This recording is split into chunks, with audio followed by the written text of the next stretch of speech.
അപ്പോൾ ഇപ്പം രാഷ്ട്രീയം സംസാരിക്കേണ്ട എന്ന് പറയുന്നതിൽ എനിക്ക് അഭിപ്രായ വ്യത്യാസമുണ്ട്.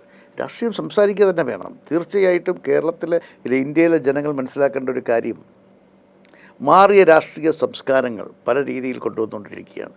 ഈ കേരളവും തമിഴ്നാടും ഒക്കെ എപ്പോഴും ഒരു വിഭാഗത്തിനെ അകറ്റി നിർത്തുവാനാണ്, പ്രത്യേകിച്ച് ഫാസിസ്റ്റ് ശക്തികളെ അകറ്റി നിർത്താൻ എപ്പോഴും ശ്രദ്ധ കേന്ദ്രീകരിച്ചിരിക്കുന്ന രണ്ട് സംസ്ഥാനമാണ് തമിഴ്നാടും കേരളവും. തമിഴ്നാട് എപ്പോഴും ഒരുപടി മുന്നിൽ കൂടി തന്നെയാണ്. കാരണം മറ്റൊന്നുമല്ല, ഒരു തരത്തിൽ പോലും അവിടെ മറ്റൊരു വർഗീയതയുടെ വളക്കൂറുള്ള മണ്ണാക്കി മാറ്റാൻ ദ്രാവിഡ മുന്നേറ്റ കഴകം അല്ലെങ്കിൽ DMK ഉൾപ്പെടെയുള്ള ഒരു രാഷ്ട്രീയ കക്ഷികൾ സംസാരിക്കുക തമിഴിൻ്റെ മനസ്സും അതാണ്. തീർച്ചയായിട്ടും അവിടെ വിജയിക്കൊരു പ്രസ്ഥാനം, PBK പോലൊരു പ്രസ്ഥാനം കൊണ്ടുവരുന്നു.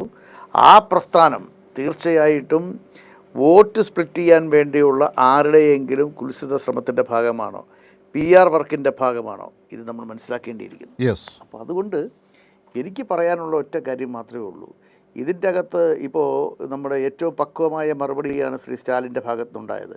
അദ്ദേഹത്തിനോട് ആവർത്തിച്ചുള്ള ചോദ്യങ്ങൾ ചോദിച്ചുകൊണ്ടിരിക്കുമ്പോൾ ഈ വിഷയത്തിൽ ചോദ്യങ്ങൾ ചോദിച്ചു, നിങ്ങൾ വിജയിക്കോ PBKക്കോ അതിൻ്റെ സംഘാടകർക്കെതിരായിട്ടോ നിങ്ങൾ നടപടിയെടുക്കുമോ എന്ന് ചോദിച്ചപ്പോൾ അദ്ദേഹം പറഞ്ഞ ഒറ്റ കാര്യമുള്ളൂ, അതൊക്കെ പിന്നീട് നമ്മൾ അതിനെപ്പറ്റി ചിന്തിക്കുന്നില്ല. ഒരിടത്ത് പോലും വിജയിയോ PBKയോ കുറ്റപ്പെടുത്താതെ ഈ വിഷയത്തിൽ അടിയന്തരമായ കാര്യങ്ങൾ നടത്താൻ വേണ്ടിയാണ് ആ മുഖ്യമന്ത്രി അല്ലെങ്കിൽ ആ രാഷ്ട്രീയ നേതാവ് മുന്നോട്ടിറങ്ങിയത്.